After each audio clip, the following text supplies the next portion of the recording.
Buenas noches. Estaba leyendo el largo título de esto: Ley Orgánica Reformatoria para la Erradicación de la Violencia y Acoso en todas las modalidades de trabajo. ¿Saben lo que van a conseguir? Disminuir las posibilidades de empleo. ¿En qué magnitud? No sé. ¿Por qué? Porque llevan la protección al trabajador fuera de sus horas laborables y aún dentro, a un extremo tal que fomentan su mediocridad, disminuyen las exigencias y por lo tanto la productividad e incluso la posibilidad de ascenso jerárquico y mejora salarial. No. Lo que evitan es el abuso que hay y la explotación que también existe de los empleadores, dice. ¿Cómo es posible que el gobierno a través de su bloque haya votado por esto si quiere generar empleo?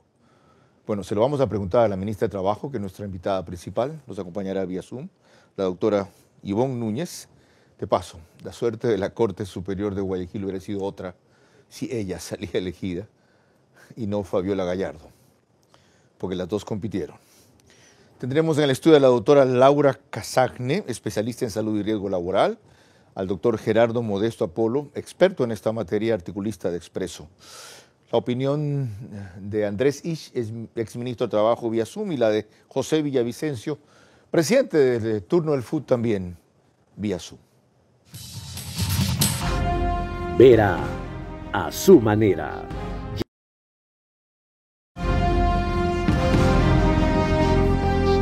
Este es Vera a su manera.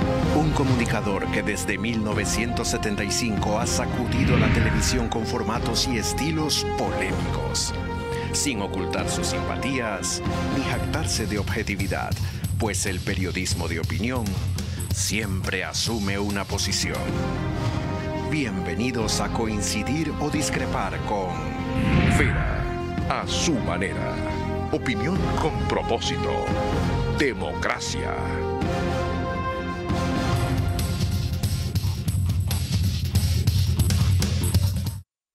Dadas las circunstancias de los últimos días, permítanme empezar, y sobre todo a usted, permítame, señora ministra, con una inquietud distinta. Bienvenida, doctora Ivonne Núñez. ¿Qué hubiera sido de la suerte de la justicia de la Corte Provincial de Guayas si usted ganaba la elección y no su rival? Dígame, buenas, ¿qué tal? ¿Cómo está? Buenas noches. Por mí siempre votaron juristas y magistrados. El resto usted saque las conclusiones. ¿Qué debo alegrarme que se haya librado de eso o apesadumbrarme de eso?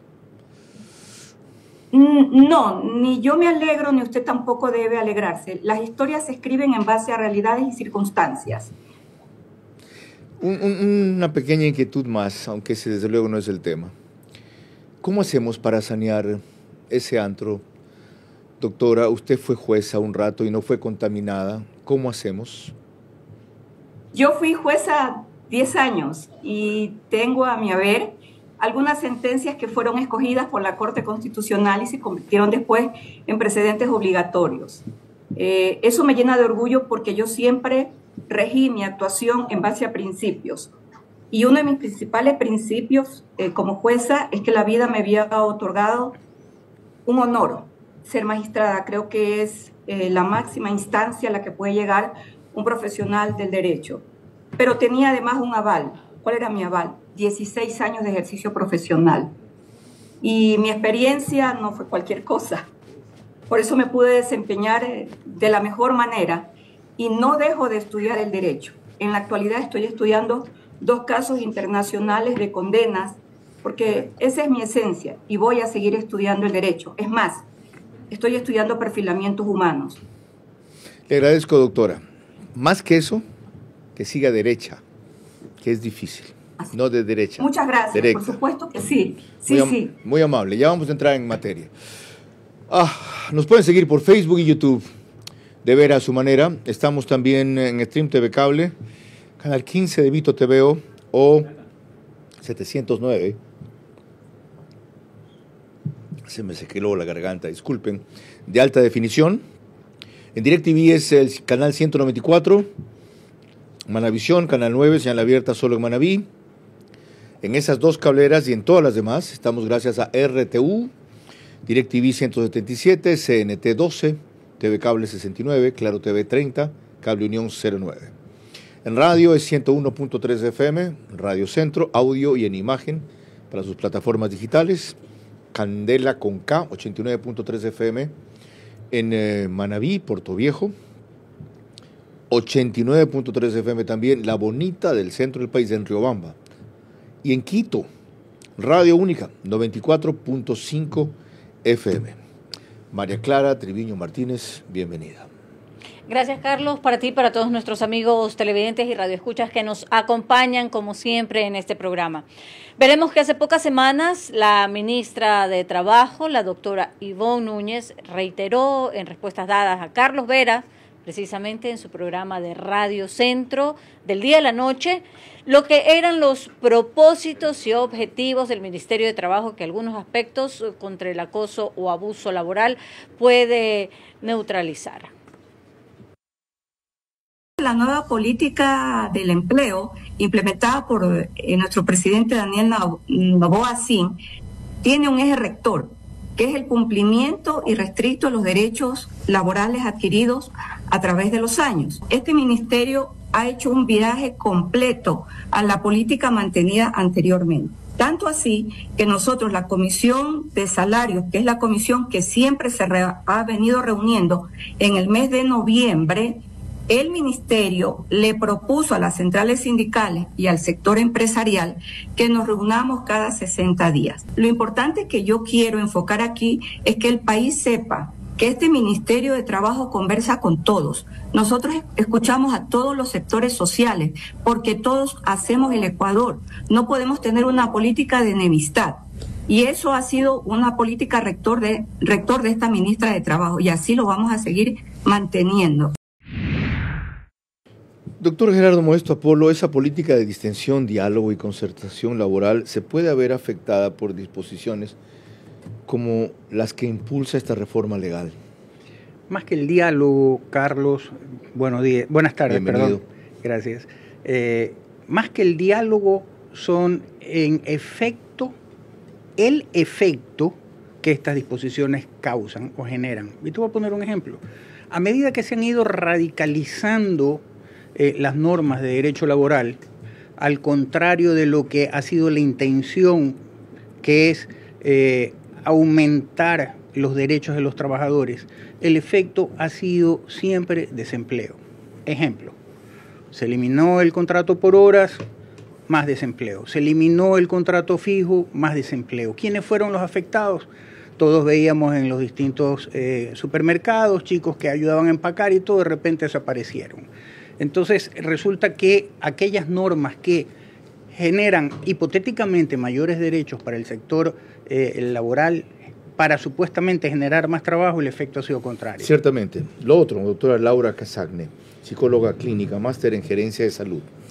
Sin duda, se busca proteger la tranquilidad del trabajador y separar con más claridad jornada de trabajo de jornada de descanso y recuperación. ¿Es esta una vía para eso? Por supuesto que sí. Por supuesto que sí, porque estamos hablando de que por fin se está respetando este estado de ocio de los trabajadores, tanto en la parte pública como privada, que se lo merecen para poder recuperar su salud mental. Entonces es importante poder determinar un tiempo y un espacio laboral, así como un desarrollo personal. Al extremo de que si hay una urgencia un viernes de noche para un lunes, yo tengo que esperar el lunes para llamar a mi trabajador y decirle, mira, durante el fin de semana necesito que te prepare esto y comenzamos a las 8 de la mañana. Bueno, yo creo que siempre hay acuerdos, ¿no? A través de procesos de palabras podemos llegar a un acuerdo donde qué es una emergencia, catalogarlo, definirlo y poder establecer el convenio. Supongamos que la emergencia existe en efecto. La ley dice uno o varios de estos contactos digitales. ¿Ya es violencia o acoso? ¿No es eso una exageración?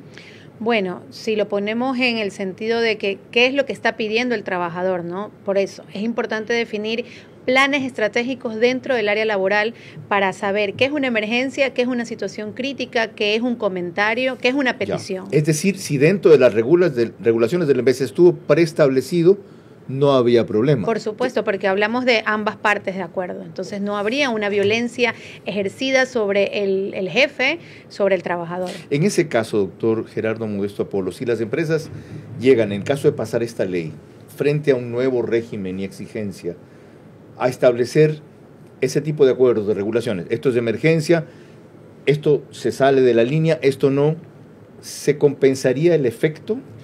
A ver, para entrar en lo que es la médula del problema, es la subjetividad. El problema es la subjetividad. Resulta que la llamada telefónica, por ejemplo, voy a poner a lo mejor, y si me lo permite, tu ejemplo, tu coordinadora llama a las 7 de la noche para un invitado a decirle, sabe que necesito que mañana venga. Eso ella lo puede considerar subjetivamente como un acoso porque está fuera de su horario de trabajo. Correcto. Correcto. Y no hay acoso, es un tema de efectividad en el trabajo. Y entonces si nosotros perdemos el rumbo, esto es, todo trabajo necesita ser eficaz y eficiente.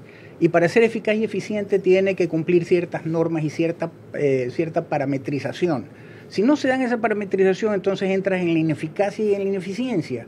Por lo tanto, ahí entra a sopesarse. Esta subjetividad del trabajador que va de una manera u otra a arrastrar a la empresa a ser ineficaz e ineficiente, ¿vale la pena o no? Primero. Okay. ¿Cuál es su posición frente a esto, señora ministra de Trabajo? Sobre todo, la pregunta que planteé al principio, ¿cómo es posible que ustedes, teniendo como objetivo supremo generar empleo, hayan votado abiertamente por esta ley tan radical y extrema en sus planteamientos? Mire, a la ley le falta un complemento en el momento en que sea publicada, si el señor presidente decide en efecto entregarle el voto que a él le corresponde como presidente de la República y la ley publicada en el registro oficial. Allí hay que elaborar un reglamento de trabajo y le quiero informar a usted, a los panelistas y al país que el día de hoy este ministerio cumplió con la comisión tripartita y nos reunimos en la primera reunión del año con el sector empresarial y el sector de los trabajadores. Y en este Consejo Nacional de Empleo y Salarios decidimos el día de hoy que si la ley es publicada en su integridad, al Ministerio le va a corresponder evidentemente la elaboración del reglamento y todos van a ser combinados a que participen en la elaboración del reglamento, porque ese es el complemento a la ley. Ok, señora ministra, si la ley es publicada en su integridad, ¿usted no le va a recomendar al presidente un veto parcial, aunque sea? No, yo no le voy a recomendar ningún veto al señor presidente y le voy a decir por qué.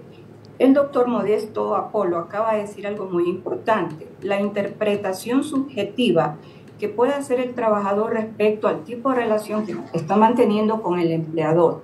La subjetividad de qué manera se la alivia en el momento de la aplicación de la norma, porque está permitida desde la Constitución del año 2008, que es la interpretación que puede hacer el juez, como también lo hacen los abogados o como también lo puede hacer cualquier ciudadano. Antes, el único que podía interpretar la norma era el legislador, ahora ya no. Nosotros podemos interpretar la norma. ¿Y cuál es la técnica de interpretación normativa que realiza el juez? Es la ponderación.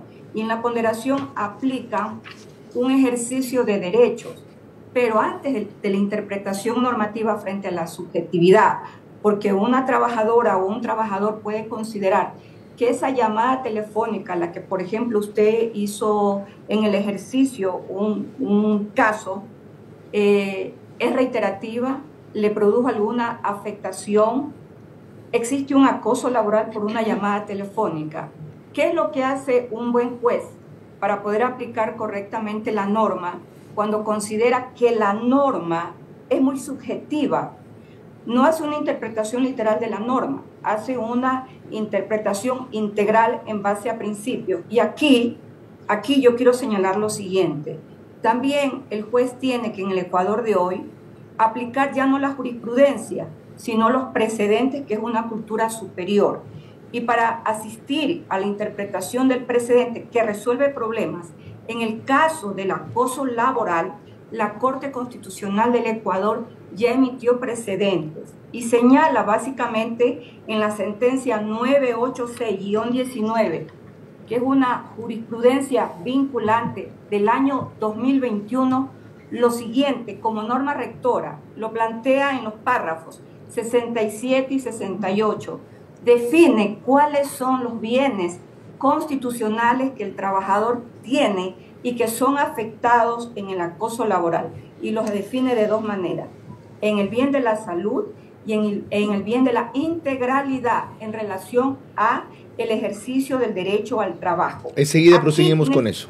Espérenme un ratito. Sí. Enseguida proseguimos con eso. No es su única ni su última intervención. No se me vaya. De paso, hay 180 días para que el órgano rector de la política laboral y demás autoridades públicas hagan las reformas reglamentarias y los protocolos de implementación de esto, a lo que se acaba de referir la ministra. María Clara. Ya que estamos hablando precisamente de la legislación contra el acoso o abuso laboral, escuchemos de su proponente o impulsora, la asambleísta María Teresa Pasquel. ¿Cuál es, a juicio de ella, su principal objetivo? Esta ley que sirva para los buenos trabajadores, como yo mencioné cuando pedí la aprobación de la ley en la Asamblea, a través de nuestra Comisión del Derecho al Trabajo y la Seguridad Social, pues mencioné eso, que esta ley no es para cubrir irresponsabilidades ni incumplimientos en el trabajo. Esta ley es para los buenos trabajadores, para la gente eficiente, que desempeña con esfuerzo, con dedicación, con entrega su trabajo, y que ellos encuentren un clima laboral adecuado. En el momento que nosotros permitimos que la gente crezca, la organización crece y por ende las organizaciones en el país van a dar mucho más progreso, más economía, que es lo que estamos buscando en el país. De paso, he seguido las intervenciones de esta legisladora en esa y en muchas otras de no lograr entender lo que quiere o no sabe explicar lo que propone. Ya hay que deducir un poco cuál es la intención en espacios como los que estamos tratando aquí. Y doctora Casagne, mencionó la ministra que uno de los bienes a proteger es la salud. ¿En qué momento la recurrencia frecuente a un trabajador fuera de horas laborables llega a afectar a su salud? Es evidente que no basta una vez. ¿Cuán reiterado debería ser? ¿Qué tipo de ánimo lo puede afectar? ¿Qué tipo de lenguaje puede quizás ser el que lo trastorne? No entiendo eso porque yo vengo de otra generación. Claro. De una generación sin horario, sin horas extras, aparte de una profesión que no tiene horario, como son las noticias, sin límite. Y de repente hay aquí, y de hecho a mi equipo de reporteros, yo lo llamo, hay un incendio allá, estoy en mi tiempo libre, no puedo ir. ¿Qué? ¿No puedes ir? Te vas del equipo. Eso no existe. ¿Qué es esto ahora? ¿Qué estamos fomentando? Bueno, eso no existía, ahora existe. Precisamente como lo decía el abogado, ¿no? Para que una empresa tenga eficacia y eficiencia de sus trabajadores, necesitamos trabajar en su salud mental. Es por eso que es importante establecer, como ya lo decía, un contrato de cuáles son las normas que vamos a mantener en el trabajo, ¿no? ¿Cuáles deberían estar ahí a su juicio? ¿Qué tipo de cosas afectan su salud mental? Por ejemplo. Bueno, la salud mental se afecta a través de las situaciones de estrés, a través de situaciones de ansiedad. Eso lo puede dar un jefe que sea prepotente, que no respete su horario, que no respete el tiempo que tiene establecida esta persona. ¿Quién mide el nivel de estrés, por ejemplo?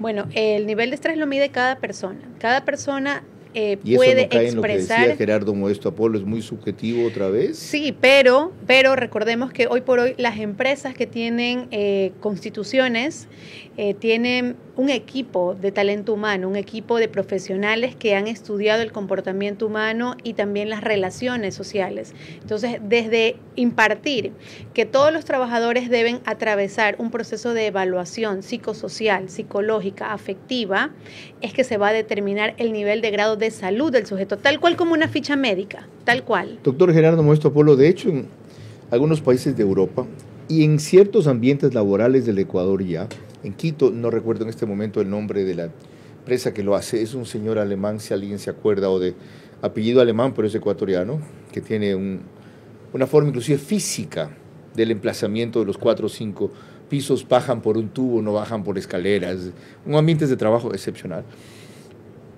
En otro país han implementado 4 días de trabajo con más horas, elevan la productividad también, o 3 días de descanso. Poniendo énfasis en lo que dice la ministra, ¿la clave no está en la buena regulación y no en preocuparnos tanto por esto? La clave está, más allá del tema subjetivo, que ya lo topamos, es en el tema de la interpretación de lo que es la intencionalidad. Tú y yo vivimos momentos muy difíciles en la época del correísmo con la ley Mordaza. ¿Y qué fue lo que se nos dijo a nosotros en un momento determinado, quienes ejercíamos el periodismo? Y es, no podemos denostar, no podemos hacer adjetivos, utilizar adjetivos calificativos y no podemos tener la intención de lesionar. Entonces nos manejábamos en ese parámetro, por un lado. Por otro lado, existen casos, y yo conozco uno muy cercano, por ejemplo, de personas que tienen TOC, trastorno obsesivo compulsivo, y que cualquier situación le dispara esta ansiedad. Sin embargo, ¿qué es lo que ha pasado? Lo que ha pasado con esta persona, a la que yo conozco, fue la mejor graduada de su universidad, hizo un diplomado fuera del país, está sacando ahora una maestría en Japón y es una de las mejores alumnas allá dentro del PhD. Pero esos no son casos excepcionales, es decir, que hay trabajadores que solo con extrema presión o con ansiedad autogenerada o impuesta rinden más y no cabe aplicarle eso a todos. No, eso lo que nos dice es que hay que aprender a manejar el estrés para no considerar que ese estrés te está lesionando o está haciendo una agresión hacia ti. Fascinante tema. Enseguida seguimos con más. Al volver, ahorita tengo que hacer una pausa. José Villavicencio va a estar en el siguiente bloque. Sí. María Clara. De Zoom. Dale. Así es. Al volver recordaremos cómo se aprobó esta ley y se une a nosotros como panelista vía Zoom José Villavicencio, presidente de turno del FUT. La ley contra el acoso o abuso laboral fomenta la mediocridad del trabajador y reduce la productividad al protegerlo en exceso de exigencias que lo llevarían a rendir más o capacitarse mejor. Les recuerdo, yo soy de papeles. Les recuerdo que el reprise del programa es por OnePlus, Canal 14, el mismo número en las 3 cableras que lo reproducen, CNT, Extreme TV Cable, Claro TV, eso sí, 48 horas después, a las 6 de la mañana. El periódico digital Ecuador en Vivo lo sube a su portal de noticias y portada principal, apenas termina, y en Estados Unidos llegamos en simultáneo gracias a Macro Digital, más cerca de ti, televisión digital. Suscríbanse, nuestro productor es socio, casi dueño. Sí, unos trabajamos y otros tienen los ingresos. Es verdad, está bien, yo soy un empleado de ellos. Ahora es conveniente. Ahora es conveniente. María Clara. Regresamos al tema y veremos que en un reportaje de Adriana Bermeo de Coavisa vemos cómo la Asamblea en una abrumadora votación mayoritaria tuvo la ley contra el acoso o abuso laboral, extrañamente incluido también el bloque de gobierno ADN, conscientes de que los términos de esta legislación afectarán inevitablemente los afanes de crear empleo. Con aplausos, los asambleístas festejaron la aprobación por unanimidad de la ley contra el acoso laboral, que esta norma eliminará, dijeron, comportamientos discriminatorios y violentos una vez que entre en vigencia. Pero en la práctica, ¿cuáles son los efectos de su aplicación si el presidente la aprobara como está? Porque de lo contrario, la Asamblea puede ratificarse en el texto original con 92 votos. El sector empresarial dice que es una propuesta mala, difícil de implementar y de redacción ambigua, que abre además un marco demasiado amplio para que cualquier cosa pueda ser considerada como acoso. Eso en términos generales.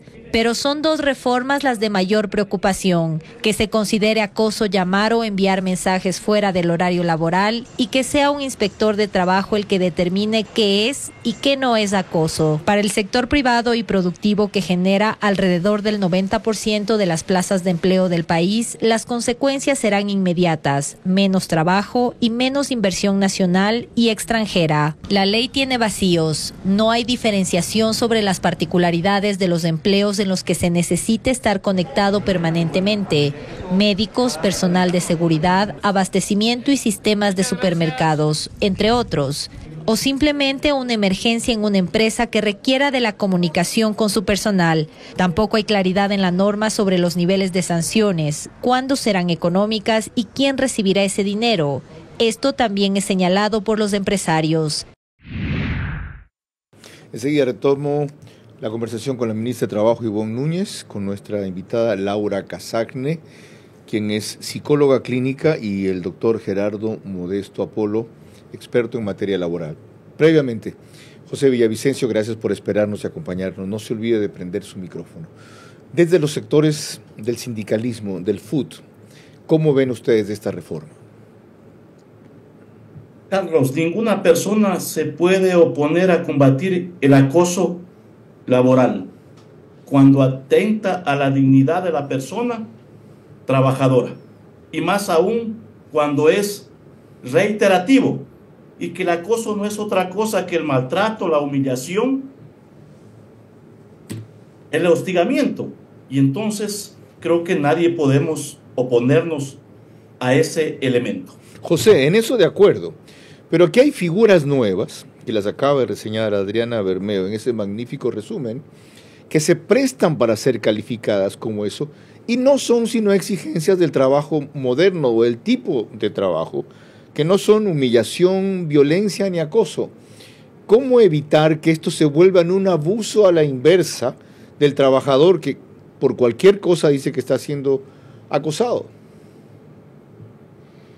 Primero, toda persona trabajadora requiere de una desconexión laboral. Y esa desconexión laboral obviamente se la debe garantizar por parte del empleador, que pasa por cumplir, o cuando ya cumple su jornada de trabajo, que se debe garantizar obviamente sus vacaciones, sus permisos, sus licencias. Y entonces toda persona requiere que se le garantice esa desconectividad laboral. Un segundo aspecto es de que no debemos satanizar, porque obviamente se tienen que cumplir elementos y requisitos. Que primero la persona trabajadora denuncie. Segundo, obviamente, de que cumpla los requisitos conforme establece la ley y el acuerdo ministerial, que entiendo el Ministerio del Trabajo debe emitir más adelante. Y tercero, que el inspector de trabajo dé paso. El problema es que la persona más afectada es la que tiene una debilidad en la relación de dependencia o en la relación obrero empleador-trabajador, porque obviamente la persona que se atreve a denunciar un acoso, le despiden, y obviamente ese es un aspecto fundamental que hay que entender. Y entonces, si vemos las cifras, porque el acoso laboral está tipificado, si no me falla la memoria, desde 2018, tanto claro, en el artículo 46.1 del Código del Trabajo, igualmente en la LOCE, y ahí establece claramente que es el acoso laboral. Y el acuerdo ministerial emitido por el ente regulador, que en este caso es el Ministerio de el Trabajo. Entonces, a mí me parece que no podemos aceptar de ninguna manera que decir que combatir el acoso laboral va a atentar a la generación de empleo en nuestro país. Al contrario, lo más social es la protección a la persona trabajadora, y tiene que ver con combatir estos elementos o estos abusos que se han dado en nuestro país. Mil gracias, José. De lo que vemos, señora ministra, la clave va a estar en los elementos tripartitos, yo supongo, Estado, ustedes, trabajadores y empleadores, más profesionales afines a la materia, en establecer la regulación una vez que salga la ley.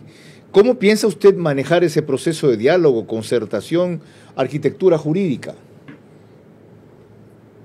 Con el diálogo, como usted lo dice, con razones y con certezas. El día de hoy yo hice un barrido de información respecto a las denuncias, tanto en el sector público como en el sector privado, sobre acoso laboral. Y para información de ustedes, no solo denuncian el acoso laboral las mujeres, sino también los hombres. Desde el año 2021 hasta diciembre del año 2023, en el Ministerio de Trabajo, mediante el trámite administrativo de visto bueno, se presentaron 1.007 denuncias de acoso laboral en el sector privado. Por tanto, para el sector privado no es ajeno el tema del acoso laboral. Y en el sector público, como lo dice José Villavicencio, también se encuentra regulado en la LOCEP, en un artículo enumerado que fue producto de una reforma que se hizo al acoso laboral. En el sector público existe desde el año 2021 hasta el año 2023 1.147 denuncias de acoso laboral. Pregunté los resultados de las denuncias de estos trámites de visto bueno. Muchos quedaron en abandono, otros no llegaron a acuerdos.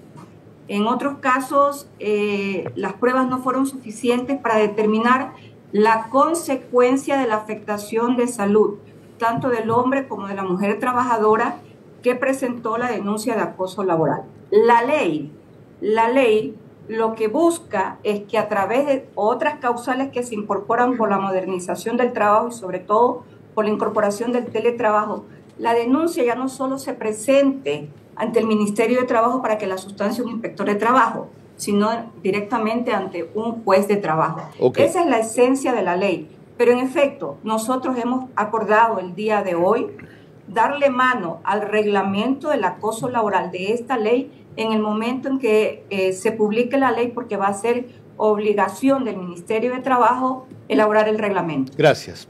Enseguida vuelvo con usted, doctora. Aquí hay cuestiones muy graves. Esta ley dice, por ejemplo, la violencia y el acoso laboral comprende también la no desconexión digital, el desacato a su tiempo de descanso, permisos y vacaciones, así como de su privacidad de la intimidad personal y familiar. Ya hay un derecho a la desconexión. Dice más adelante, el empleador garantizará el derecho a la desconexión del trabajador, el cual será de al menos 12 horas continuas en un periodo de 24 horas. Ergo, si durante 12 horas alguien manda un mail o hace una llamada, rompe esa desconexión y está incurso en acoso laboral. Entramos una vez más al campo de la subjetividad, Carlos, porque yo puedo enviar a las 3 de la mañana un correo y si le digo, contéstame de inmediato, estoy acosándola laboralmente.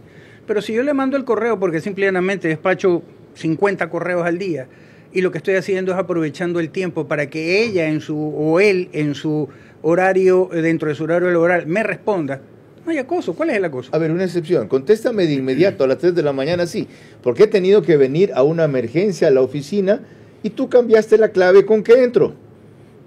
Eso es un tema que debe de considerárselo como excepcional. Volvemos al tema. Nos estamos olvidando de lo fundamental, Carlos, que es la intencionalidad. Si yo quiero, como se dice vulgarmente, joderte la vida, entonces estoy acosándote. Pero si estoy ante una eventualidad emergente que necesito urgentemente que tú me des una respuesta, puede ser un tema de vida o muerte. Ya hemos visto la burocracia que aquí se puede armar. Tiene que haber una denuncia, ya tiene que ver si hay un acuerdo ministerial sobre eso, un inspector del trabajo. Yendo al área de la salud, cuando uno, más allá de la intencionalidad, o varios contactos fuera de la jornada laboral pueden afectar a la salud del empleado o del trabajador? Bueno, va a afectar cuando la forma en que se lo pides, lo que le estás pidiendo, interfiere mucho con lo que ya se ha establecido, ¿no? Si se estableció, por ejemplo, esto que estamos hablando de una información muy necesaria, va a ser distinto porque voy a acceder a una información, a brindar esa información. Pero si estamos hablando de que son cosas muy puntuales que hago en mi oficina, en las 8 horas de trabajo, y que me las recuerdas constantemente y que me las pides, y la forma en que me lo estás diciendo, tenemos una prueba, una evidencia de que está habiendo una alteración de esta ley, más no hablar de la palabra acoso, porque cuando nosotros hablamos de la palabra acoso, hablamos de violencia, hablamos de un agresor y de una víctima. El acoso laboralmente tiene de manera consustancial el concepto de violencia. Por el supuesto. acoso tiene que ser violento para que sea considerado como tal. El acoso es violencia. Entonces, una vez que nosotros ya establecemos acuerdos muy propios dentro de cuáles son las funciones en la empresa, que es esta subjetividad que habla el doctor, vamos ya al campo del acoso, de cuántas veces esta persona de forma reiterada ha estado atrás de aquel trabajador, le ha pedido intencionalmente. De lo que veo, deberían haber 3 elementos: que no haya una necesidad de ese momento. Exacto. Que haya una manera agresiva o violenta del pedido o la solicitud. Importancia característica de la violencia. Y que sea reiterado. Por supuesto que sí. Ok, un elemento más, María Clara Triviño. Y es con la presidenta de la Cámara de Comercio de Quito, la doctora Mónica Heller, que ha sido categórica al calificar este proyecto simplemente como perverso. Esto fue en una entrevista en Contacto Directo de Ecoavisa. Yo entiendo que el objetivo, que el sentir es que no haya excesos, que no haya abuso, que no haya maltrato. Y eso está bien. Lo que no podemos es satanizar los conceptos y volverle una norma rajatabla que lo que va a hacer en esencia es, primero, perjudicar la operatividad de los negocios, pero segundo, disuadir de la inversión tanto nacional y extranjera. En el marco laboral, abrir un espacio tan grande donde cualquier cosa puede ser interpretada como acoso con mala intención es perverso, es verdadera. Llegamos hasta ahí, ¿ya? Tenemos a Andrés Ich, entiendo que en el próximo bloque. Así es, en el próximo bloque como panelista vía Zoom, Andrés Ich, ex ministro de Trabajo, y también veremos la opinión del presidente de la Cámara de Industrias de Guayaquil. La ley contra el acoso o abuso laboral fomenta la mediocridad del trabajador y reduce la productividad al protegerlo en exceso de exigencias que lo llevarían a rendir más o capacitarse mejor. Estamos de vuelta y vamos a comenzar con el ministro de Trabajo. Está conectado ya Andrés Ich, ex ministro de Trabajo. Bienvenido, abogado, gracias por conectarse y aceptar la invitación. ¿Cuál fue su experiencia con el acoso laboral, que era una legislación que ya existía cuando fue usted ministro de su rama? Y en función de eso, ¿qué recomienda para esta legislación? Gracias, Carlos. Buenas noches, un gusto estar aquí. Un saludo también a la ministra. Efectivamente, la legislación ya contempla el acoso. Es un problema serio, es un problema que no se puede dejar de atender. Y es un problema que necesita soluciones, pero que vayan a la raíz y no a generar una condición que quizá pueda afectar la formalización del empleo en el futuro. Hay herramientas ya en el Código del Trabajo, hay un acuerdo ministerial del 244 que establece protocolos en línea con lo que dice la Organización Internacional del Trabajo. Si es que creo que ya hay algunas herramientas y más bien lo que se necesita es claridad, se necesita que tanto autoridades administrativas como judiciales puedan tener líneas mucho más objetivas sobre la cual basar sus decisiones. Y en este caso en particular me parece que el proyecto de ley no ayuda en ese sentido. ¿En qué aspectos no ayuda? Porque creo entender de su opinión que la reforma laboral vendría a ser necesaria y lo que se precisaría son más detalles, especificidades sobre las herramientas. Me parece que el proyecto de ley deja demasiado abiertos los términos.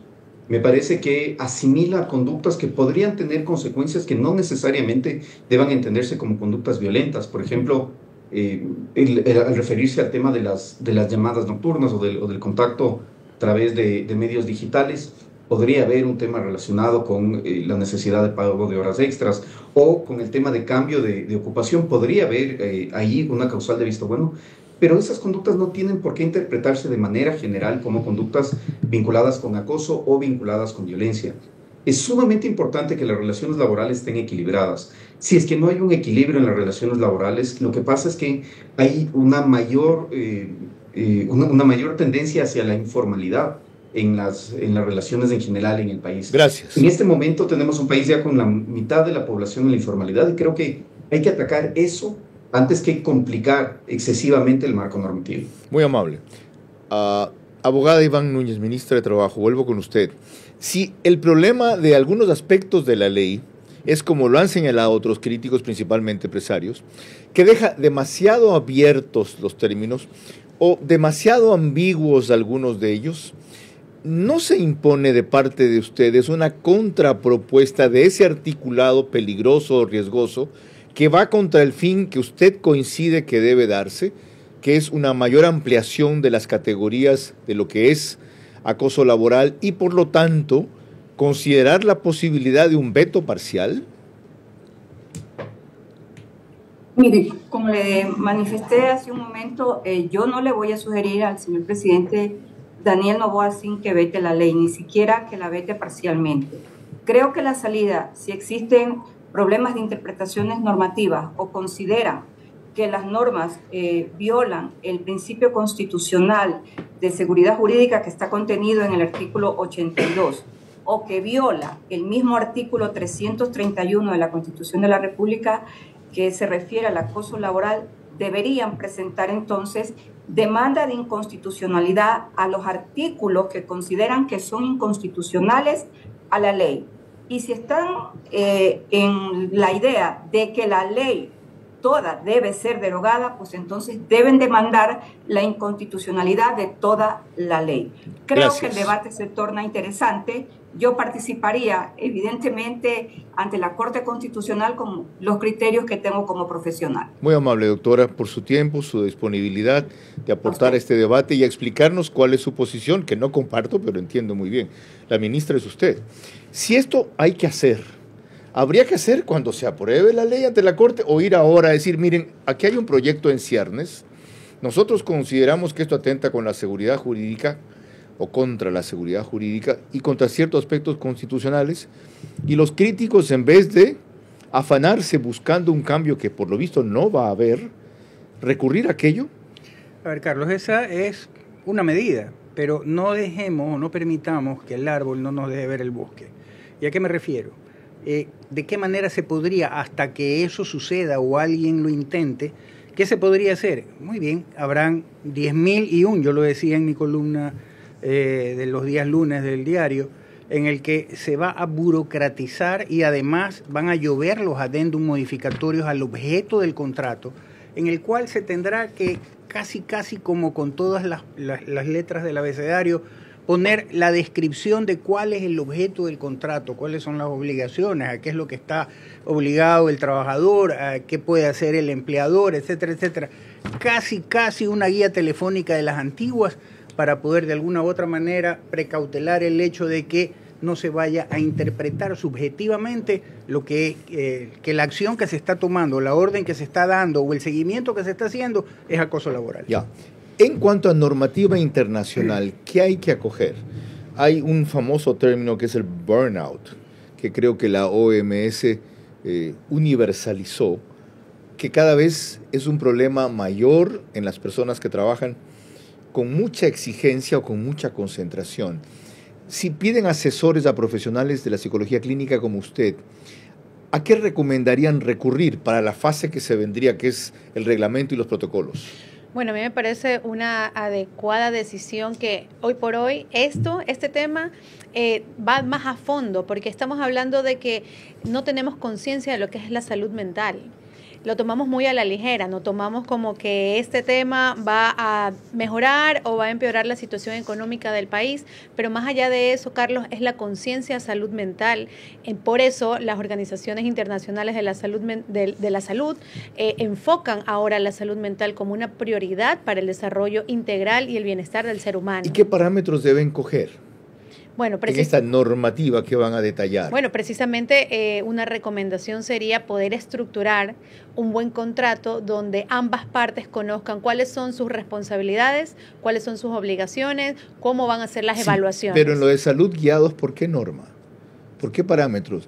¿Qué psicólogos clínicos, el Código de la Salud, por supuesto, las normas de la OMS, quiénes dicen esto es lo que tiene que estar considerado en el contrato? Bueno, un psicólogo clínico puede hacer una evaluación tanto personal como a nivel laboral de cómo debe estar programada ya el tipo de intercambio de las relaciones sociales, que más allá que un parámetro establecido, es lógico, Carlos, es lógico. Pero no empleador por empleador, es decir, habría un contrato modelo Y si las características de la persona a emplear se salen un poco, harían un ajuste o una adaptación. Claro, lo que pasa es que hay perfiles. Hay perfiles, cuando se contrata a un jefe, hay un perfil a cumplir. Entonces, este perfil a cumplir debe estar puesto por una persona que tenga capacidad de liderazgo, que tenga una resolución a nivel lingüístico y que no necesariamente se ejecuten las mismas establecimientos del jefe de hace 30 años, ¿no? De lo que hablábamos al principio, como este tipo de trabajo antiguo que no se medía, sino que tenías que estar ahí, ¿no? Como que al pie de la lucha, como que hay que cumplirlo. Pero es que este tema va mucho más allá, va es que la conciencia de la salud. Yo me di por aludido. Mira, María Clara. Trabajo antiguo. Por supuesto. Hay establecimientos, ¿no? Hay reglas con relación al bienestar. Tú puedes ingresar a las páginas de la OPS, de la OMS, donde ellos sugieren un intercambio para el buen vivir. Entendido. Lo tenemos en la Constitución, ¿no? Del 2008. Sí, señora. Vamos, María Clara. Ya en el bloque final corresponden las preguntas para nuestros invitados, las cuales deben de ser respondidas en términos de sí o no. Sus últimas reflexiones y el comentario de nuestro director, Carlos Vera. La ley contra el acoso o abuso laboral fomenta la mediocridad del trabajador y reduce la productividad al protegerlo en exceso de exigencias que lo llevarían a rendir más o capacitarse mejor. Parte final de esta primera aproximación al tema, porque pueden tener la seguridad de que dado lo positivo del propósito, no lo podemos agotar en una hora como esta, sino apenas haber allanado el camino. María Clara. Ahora corresponden las preguntas para nuestros invitados. Vamos a iniciar con el doctor Modesto Gerardo Apolo. La primera pregunta para usted, doctor. ¿La vigencia de estas normas aún está pendiente? Pues el proceso de la ley reformatoria no está concluido. Aún así, ¿cree usted que se puede considerar como una radicalización de la ley, sí o no? Sin lugar a dudas. La segunda pregunta. Definir como acoso, llamadas y correos fuera de horario laboral puede ser subjetivo y peligroso, ¿sí o no? Sin lugar a dudas. La tercera y última. Aunque el respeto del tiempo del descanso del trabajador ya consta en la normativa laboral, el que ahora sea más explícito permitirá que ahora sí se aplique, ¿sí o no? No necesariamente. Muchas gracias. Ahora las preguntas para la doctora Laura Casagne. La primera para usted. Hoy en día la salud mental del trabajador es primordial, así como su desarrollo psicosocial dentro del ambiente laboral. Sin embargo, ¿cree que esta ley fomenta la reducción de la productividad, sí o no? No.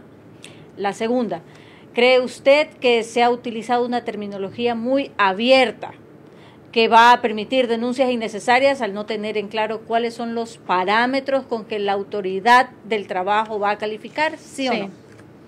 La tercera y última para usted.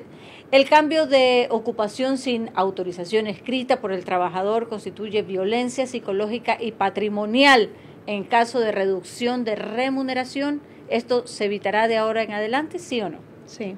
Muchas gracias. Carlos. Doctora Casagne, doctor Apolo, gracias por sus criterios tan vibrantes y discrepantes. Yo para concluir solo quiero explicar un poco más del mío que he reiterado a lo largo del programa. La ley contra el acoso o abuso laboral fomenta la mediocridad del trabajador, sí, porque le obliga al mínimo esfuerzo dentro de su tiempo laboral y las metas tanto de él como de la empresa no se pueden cumplir en eso. No se pueden cumplir. Y reduce la productividad al proteger en exceso. Aquí la palabra clave es en exceso.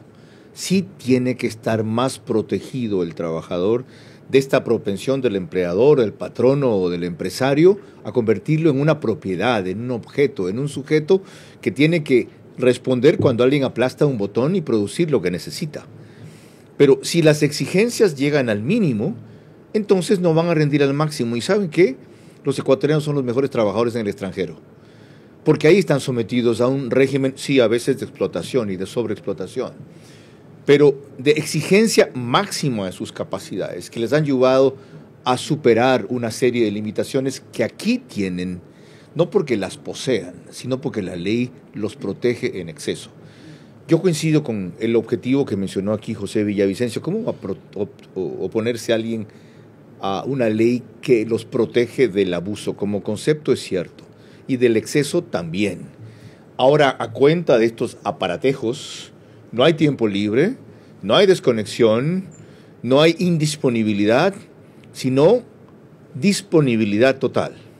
Una cosa es esa realidad y otra el engendro que ha salido de la Asamblea, no sé por qué diablos, con apoyo del gobierno, que quiere generar empleo y que si en verdad buscan mejorar, por lo menos deberían corregir en los aspectos riesgosos que aquí ya se ha evidenciado. Este afán para mantener la mayoría legislativa, de darles gusto y sacar el proyecto tal como está, es peligroso, porque el reglamento, el protocolo no puede cambiar lo que la ley ya dice. No lo olviden. Un reglamento no puede ir contra lo que la ley establece, sino ampliarlo, detallarlo, no contrariarlo. Mucho cuidado. María Clara. El día de mañana a las 22 horas estaremos aquí con la segunda entrega de la revisión de la gestión de los primeros 100 días del gobierno de Daniel Noboa. Por hoy, gracias por su gentil compañía. Que pasen bien.